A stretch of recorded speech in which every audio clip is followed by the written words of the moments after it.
오늘은 7월 둘째 주일입니다. 지난주 맥주 감사절을 시작으로 2018년 하반기가 시작되었습니다. 연초에 결심했던 우리의 다짐과 결심들이 많이 무디어진 때 우리의 신앙과 삶이 열매 맺기 위해서 다시 초심으로 돌아가야 될 때가 아닌가 생각합니다.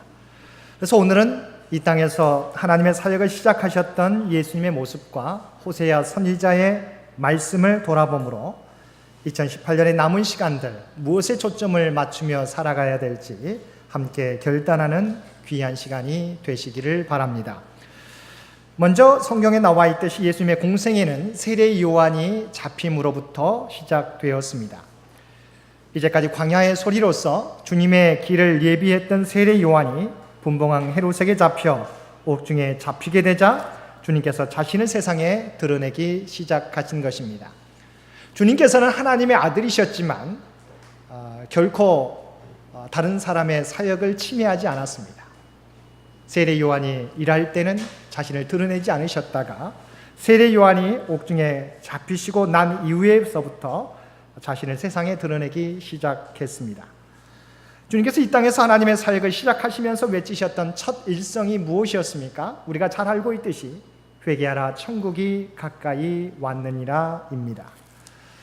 누구나가 그가 내딛는 첫 발자국은 그 사람의 삶의 목표와 방향이 무엇인지를 드러내 보여줍니다. 예수님이 이 땅에 오실 때 마국간에 태어나 구유에 누이신 사건과 생애를 마칠 때 십자가 사건은 예수님이 이 땅에 오셔서 하시고자 하는 일이 무엇인지를 분명하게 우리에게 보여주고 있습니다. 섬김의 종으로 오셔서 우리를 죄에서 구원하시기 위하여 오셨다는 것을 우리에게 보여주고 있습니다. 마찬가지로 예수님께서 하나님의 사역을 시작하시면서 드러내 보여주신 첫 번째 외침은 하나님 나라 건설을 위해서 가장 먼저 해야 할 일이 무엇인지 우리에게 밝히 보여주고 있습니다. 하나님 나라 건설을 위해서 가장 먼저 해야 할 일이 무엇인가요? 회개하라고 말씀하고 있습니다. 무엇을 회개해야 될까요? 우리가 범한 죄에 대하여, 죄된 생각에 대하여, 죄된 습관에 대하여 우리는 먼저 회개해야 할 것입니다. 그러나 그보다 더 중요한 것은 이 땅에 관심을 두었던 삶에서 돌이켜서 하나님 나라에 관심을 두고 살아가는 것입니다. 내가 이제껏 무엇을 먹을까, 무엇을 입을까, 무엇을 마실까에 초점을 두고 살아왔다면 이제는 그 초점을 옮겨서 하나님 나라에 초점을 두고 살아가야 한다는 것입니다. 하나님 나라의 출발은 우리의 관심이 세상에서 하나님 나라로 변화되는 것으로부터 시작되는 것입니다. 세상에 두었던 관심에서 우리가 돌이켜서 임박한 하나님 나라를 준비하며 살아가게 될 때 하나님 나라는 우리 가운데 시작되는 것입니다. 바로 지금이 우리의 모습을 돌아볼 때인 것입니다. 우리가 2018년을 시작할 때는 부푼 꿈과 기대를 가지고 시작했습니다. 그러나 반년이 지난 지금 저와 여러분의 모습을 한번 돌아보시기를 바랍니다. 우리의 삶은 다시 관성적으로 옛 습관을 따라 살아가는 모습으로 돌아가고 있습니다. 여전히 하나님의 계획은 온데간데 없고 무엇을 먹을까, 무엇을 마실까, 무엇을 입을까에 초점을 맞추고 있는 것입니다. 우리는 하반기를 시작하면서 다시 우리의 삶의 방향을 돌이켜야 될 줄로 믿습니다. 세상의 관심에서 눈을 들어서 하나님을 바라보아야 할 줄로 믿습니다. 주님께서는 세상에서 무엇을 먹을까, 무엇을 마실까, 무엇을 입을까 걱정하며 살아가는 우리들을 향해서 뭐라고 말씀하셨습니까? 먼저 그의 나라와 그의 의를 구하라. 그리하면 이 모든 것을 우리에게 더해 주신다고 약속해 주시고 있습니다. 사랑하는 성도 여러분, 2018년의 남은 시간, 이제는 세상의 문제 해결에만 관심을 가졌던 삶에서 돌이켜서 하나님의 나라와 그의 의를 먼저 구하는 삶으로 변화되는 저와 여러분들 되시기를 바랍니다. 나의 영광보다 하나님의 영광을 구하며 살아가는 우리 창현의 모든 가족들 되시기를 바랍니다. 1988년 서울올림픽에서 세계인의 이목을 끈 여자 육상 선수가 있습니다. 그녀는 세계에서 가장 빠른 여자라고 불리는 그리피스 조이너입니다. 그녀가 금메달을 따자 많은 기자들이 몰려와서 취재 경쟁을 벌였습니다. 그 가운데 미국 MBC 방송의 한 기자가 그리피스에게 물었습니다. 당신은 달리면서 어떤 생각을 하며 그렇게 열심히 달렸습니까? 그러자 그녀는 주저하지 않고 대답했습니다. 하나님께 영광 돌릴 것을 생각하며 달렸습니다. 최선을 다함으로 내 자신과의 싸움에서 이긴 후 하나님께 영광 돌릴 때만큼 인생의 보람을 느껴본 적은 없었습니다. 그리피스의 달리기는 1등이 목표가 아니라 최선을 다하여 달림으로 하나님께 영광 돌리는 삶이 목표였다는 것입니다. 그러나 많은 사람들의 경우는 이와는 정반대의 삶인 것을 우리가 보게 됩니다. 하나님의 영광을 위하여 달려가는 삶이 아니라 1등을 위하여, 성공을 위하여 하나님을 섬기는 척하며 살아가는 경우가 많이 있다는 것입니다. 얼핏 보기에는 우리가 1등을 위하여, 성공을 위하여 하나님을 섬기는 삶이 나빠 보이지 않지만 이것은 돌이켜보면 내 영광을 위하여, 내 목적을 위하여 하나님을 이용하는 것이라고 여길 수 있는 것입니다. 우리 속담에 제사보다 제밥에 관심이 있다는 속담이 있는 것처럼 하나님보다도 우리 문제 해결에 더욱 관심이 있다는 것입니다. 하나님과의 교제보다는 하나님께서 우리에게 주실 축복에만 관심을 두는 것입니다. 이 모습을 부모와 자녀 간의 관계로 이야기하면 자녀들이 부모님의 관심사나 바라는 점에는 전혀 관심이 없고 부모님이 자녀에게 물려줄 유산에만 관심이 있는 모습이라는 것입니다. 사랑하는 성도 여러분, 하나님께서는 우리에게 뭘 바라실까요? 우리가 먼저 하나님과의 관계에 초점을 맞추며 살아가기를 원하십니다. 그럴 때 하나님께서 우리의 믿음을 보시고 우리에게 풍성한 은혜를 내려주시는 것입니다. 로마서 8장 32절에서 우리에게 말씀하고 있습니다. 자기 아들을 아끼지 아니하시고 우리 모든 사람을 위하여 내주시니가 어찌 그 아들과 함께 모든 것을 우리에게 주시지 아니하시겠느냐.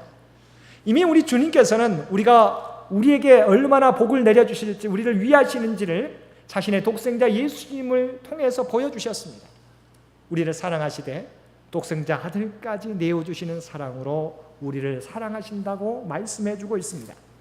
바울 사도는 이 모습을 통해서 자기 아들을 아끼지 아니하시고 우리 모든 사람을 위하여 내주신 이가 어찌 그 아들과 함께 모든 것을 우리에게 주시지 아니하겠느냐 말씀해 주신 것입니다.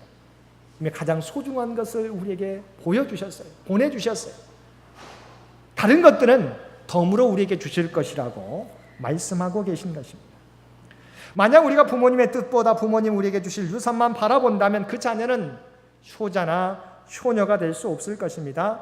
또한 부모님을 기쁘게 하는 자녀라 말할 수 없을 것입니다. 2018년에 남은 6개월, 여러분, 우리의 문제를 해결하기 위해서 주님을 섬기는 저희가 아니라 정말 주님께서 원하시는 모습대로 주님과의 관계에 초점을 맞추며 살아가실 수 있는 우리 사랑하는 창현의 모든 가족들 되시기를 바랍니다. 두 번째로 예수님께서 하신 일은 무엇이었습니까? 제자 삼는 일이었다고 하는 것입니다. 18절 이하의 말씀입니다. 갈릴리 해변에 다니시다가 두 형제 곧 베드로라 하는 시몬과 그의 형제 안드레가 바다에 금을 던지는 것을 보시니 그들은 어부라 말씀하시되 나를 따라오라 내가 너희를 사람을 낚는 어부가 되게 하리라 하시니. 주님의 공생의 시작 두 번째 사역은 무엇이었습니까? 제자 삼는 일이었다는 것입니다. 주님에게 있어서 제자 삼는 일만큼 가장 중요한 것은 없었음을 성경은 우리에게 말씀해 주고 있습니다. 하나님의 관심은 뭐예요? 사람들이, 하나님과 함께 일할 사람들에게 하나님은 초점을 맞추고 계십니다. 하나님께서 오늘도 주님의 사역을 감당할 사람들을 찾고 계십니다. 그렇다면 2018년 우리의 남은 생애도, 남은 시간들도 우리의 관심은 하나님의 관심과 일치하여야 될 것입니다. 오늘 본문 말씀에 보게 되면 시몬과 안드레가 예수님을 처음 만나는 것처럼 보입니다. 그러나 요한복음 1장에 보게 되면 시몬과 안드레는 벌써 예수님을 만났던 것을 알 수 있습니다. 먼저 세례 요한의 제자였던 안드레가 예수님을 만나고 자기 형제인 베드로에게 예수님을 소개시켜 주었습니다. 그리고서 얼마가 지났습니다. 그들의 삶에는 아직 어떠한 변화도 나타나지 않았습니다. 그는 아직도 고기 잡는 일을 계속하고 있었습니다. 그런데 그들에게 주님께서 다가가셔서 나를 따라오라 내가 너희를 사람 낚는 어부가 되게 하리라 부르신 것입니다. 이것은 그들에게 대단한 결단을 요구하는 물음이었습니다. 말씀이었습니다. 왜냐하면 고기 잡는 일은 그들은 어려서부터 부모님에게 배웠던 일일 뿐만 아니라 직접 지금 자신의 삶과 밀접하게 관련이 있는 일이기 때문입니다. 근데 주님께서는 그것을 버려두고 자신을 따르라고 명령하고 있기 때문입니다. 그들의 대답이 무엇이었습니까? 20절 말씀입니다. 그들이 곧 그물을 버려두고 예수를 따르니라. 그들은 주님의 부르심에 그들의 가업과 기업을 버리고 주님을 따랐다는 것입니다. 여기서 강조되는 단어는 뭘까요? 바로 곧이라고 하는 단어입니다. 주님께서 나를 따라오너라 내가 너희를 사람 낚는 어부가 되게 하리라 말씀하셨을 때 그들은 선생님 사흘만 기간을 주십시오. 제가 생각해보고 결정하겠습니다라고 말하지 않았습니다. 그들은 주님의 부르심에 곧바로 배와 아버지를 버려두고 주님을 따랐다고 말씀하고 있습니다. 만약 주님께서 저와 여러분에게 똑같은 질문을 우리에게 주신다면 여러분은 어떻게 대답하시겠습니까? 주님 우리가 예수님을 따르는 무리에 머물러 있기를 원하지 않으십니다. 이제는 우리 모두가 주님을 따르는 제자가 되기를 원하십니다. 많은 사람들이 세월이 지나도 내가 예수님을 믿는 것으로 안주하며 만족하며 살아가고 있습니다. 그러나 주님은 우리가 주님을 믿는 것에 만족하며 살아가기를 원하지 않습니다. 어떤 삶을 원하실까요? 우리가 정말 제자들 부르셨던 것처럼 주님을 따르는 제자들이 되기를 원하시는 것입니다. 우리를 제자로 부르시는 주님의 음성에 제자들처럼 곧 주님을 따르는 결단이 있게 되는 저와 여러분들 되시기를 바랍니다. 조이 선교에서 출판한 하나님과 바르게 관계 맺는 법, 영어로 with라고 하는 책이 있습니다. 그 책에 보면 많은 그리스도인들이 하나님과 바른 관계를 맺으며 살아간다고 하지만 대부분의 경우 하나님과 잘못된 관계를 맺으며 살아가고 있다고 그 책은 지적하고 있습니다. 그래서 5가지 신앙의 모습을 예로 드는데요. 하나님과 상관없는 삶, 하나님께 요구하는 삶, 하나님을 위한 삶, 하나님께 맞추는 삶, 그리고 마지막으로 하나님과 함께하는 삶으로 나누고 있습니다. 어떻게 보면 5가지 신앙의 모습 가운데 하나님과 상관없는 삶과 하나님께 요구하는 삶을 제외하고 나머지 신앙의 삶은 다 긍정적인 신앙의 모습처럼 여겨집니다. 그런데 저자는 마지막 하나님과 함께하는 삶을 제외하고는 다른 4가지 신앙의 모습이 잘못된 신앙의 자세라고 지적합니다. 그 중에 몇 가지를 살펴보면서 우리가 추구해야 될 신앙의 모습이 무엇인지 다시 한번 확인해 보았으면 좋겠습니다. 우리의 신앙의 모습 가운데 하나님께 맞추는 삶이 있는데 이 신앙의 모습을 잘못된 신앙의 모습이라고 하는 이유는 우리가 하나님께 맞추려고 노력하면서 그 대가로 하나님을 우리의 뜻대로 부리려는 태도가 있다는 것입니다. 미시 축구팀 버팔로 빌스의 스티브 존슨이라는 선수가 있습니다. 그가 2010년 11월 28일 라이벌 팀인 피츠버그 스틸러스 팀과 경기를 하는데 연장전까지 가는 접전이었습니다.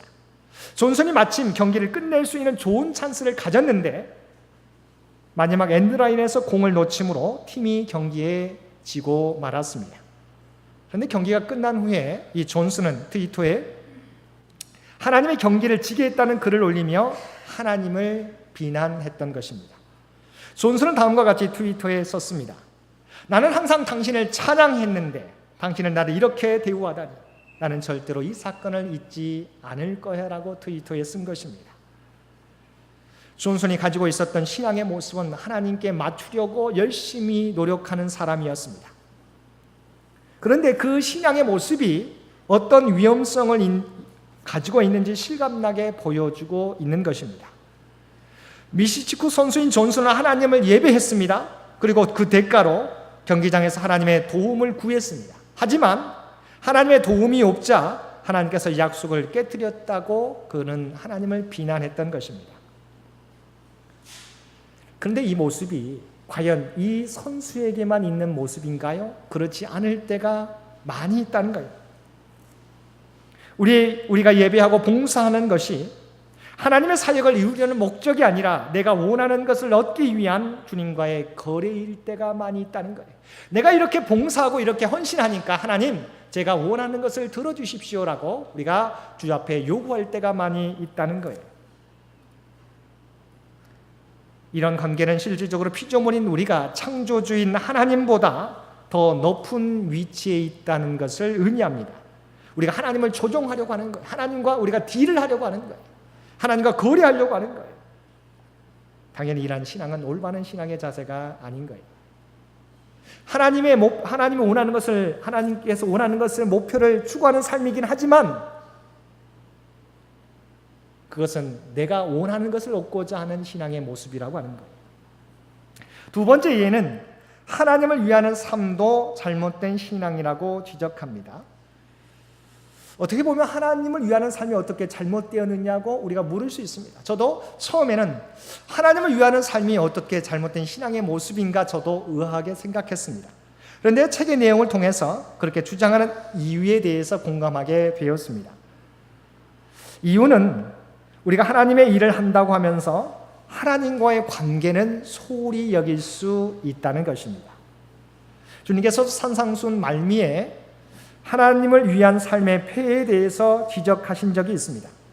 그날에 많은 사람이 나더러 이르되 주여 주여 우리가 주의 이름으로 선지자 노릇하며 주의 이름으로 귀신을 쫓아내며 주의 이름으로 많은 권능을 행하지 아니하였나이까 하리니 그때 내가 그들에게 밝히 말하되 내가 너희를 도무지 알지 못하니 불법을 행하는 자들아 내게서 떠나가라 하리라. 자, 우리가 하나님을 위하는 삶을 살면서도 주님으로부터 내가 너희를 모른다고 하는 책망을 받을 수 있다고 하는 거예요. 주님의 일을 하지만 우리가 하나님과의 교제가 등한시되게 되면 하나님의 일을 하게 되지만 하나님의 일은 하지만 그러나 정말 내가 주님과 온전히 교제하지 못하면 주님으로부터 내가 너희를 모른다고 하는 책망을 받게 된다는 것입니다. 호세아 선지자도 오늘 본문 말씀에서 우리에게 외치고 있는 것이 무엇입니까? 하나님이 원하시는 것은 제사가 아니라고 하는 거예요. 하나님께서 원하시는 것은 번제가 아니라고 하는 거예요. 하나님께서 원하시는 것은 뭐라고요? 우리가 하나님을 바로 아는 것이라고. 그래서 하나님을 힘써 알라라고 우리에게 말씀하고 있는 거예요. 하나님이 일을 하는 것도 중요하지만 더욱 중요한 것은 먼저 우리가 하나님과의 관계가 더욱 중요하다고 하는 거예요. 그래서 우리가 추구해야 하는 것은 하나님과 함께하는 삶이 추구해야 하는 하나님과 함께하는 삶이 다른 네 가지 신앙의 모습과 다른 점은 우리가 하나님을 이용해서 다른 목적을 이루려고 하지 않는다는 점에서 가장 큰 차이가 있다고 하는 거예요. 하나님과 함께하는 삶은 초점을 다른 데 있지 않습니다. 오직 하나님께 맞추고 있다고 하는 거예요. 하나님을 무엇보다도 귀하게 여기는 삶을 의미하는 것입니다. 하나님과 함께하는 삶을 분명히 보여주는 성경 구절이 있습니다. 그것은 마태복음 13장 44절 이하의 말씀입니다. 천국은 마치 밭에 감추인 보화와 같으니 사람이 이를 발견한 후 숨겨두고 기뻐하며 돌아가서 자기의 소유를 다 팔아 그 밭을 사느니라. 또 천국은 마치 좋은 진주를 구하는 장사와 같으니 극히 값진 진주 하나를 발견하며 가서 자기의 소유를 다 팔아 그 진주를 사느니라. 자, 진정으로 감추인 보화를 발견한 사람은 자기의 모든 것을 팔아서 그 밭을 사게 되어 있다고 하는 거예요. 하나님의 인생 가운데 어떤 분인 것을 깨달은 사람들은 내 소중한 모든 것을 다 팔아서 주님과 온전히 초점을 맞추는데 사용하게 된다고 하는 것입니다. 하나님과 함께하는 삶을 이해하기 위해서 우리는 포도나무와 그 가지의 관계에 주목해야 합니다. 포도나무에 붙어있는 가지는 늘 포도나무와 관계를 맺으며 그 나무에 붙어 있어야 합니다. 그리고 늘 포도나무로부터 영향을 공급받아야 하는 거예요. 열매는 그 가지가 얼마만큼 봄가지에 붙어 있고 영양분을 흡수하느냐에 달려 있는 거예요. 가지가 나무와 온전한 관계를 맺으면 열매는 당연하게 나무에 열리게 되어 있다고 하는 거예요. 그러면 우리는 하나님의 일이 먼저가 아니라 뭐예요? 하나님과의 관계가 가장 우선되어야 하는 거예요. 여러분, 2018년 우리는 무엇을 향해서 달려가야 될 것입니까? 2018년의 남은 시간 우리의 관심도 바로 여기에 있어야 할 줄로 믿습니다. 하나님께서는 우리가 그 무엇보다도 하나님과 관계를 맺으며 살아가기를 원하십니다. 우리가 하나님을 안다고 하지만 하나님은 우리를 향해서 나는 너와 함께하기를 원한다.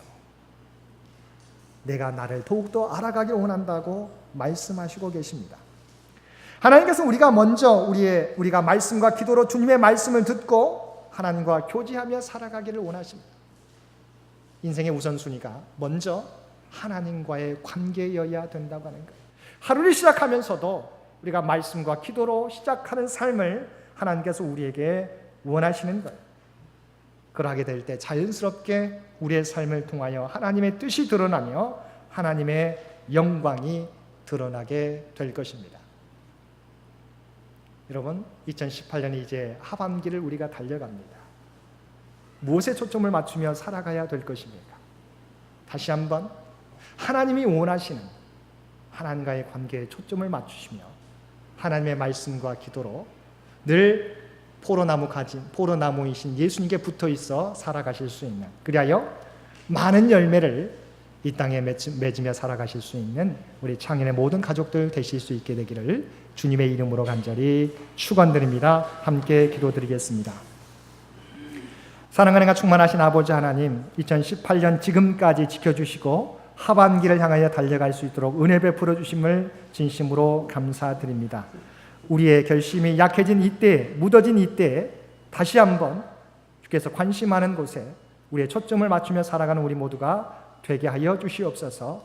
이 땅의 삶이 아니라 하나님 나라에 초점을 맞추며 제자되는 삶, 또한 하나님과의 관계에 초점을 맞추며 살아가는 우리 모두가 되게 하여 주시옵소서. 그리하여 주님이 주시는 영양분을 통하여 풍성한 열매를 이 땅에 맺으며 살아가는 창현의 모든 가족들 되게 하여 주옵소서. 이 모든 말씀 우리를 구원하여 주신 예수님의 이름으로 간절히 기도드리옵나이다. 아멘.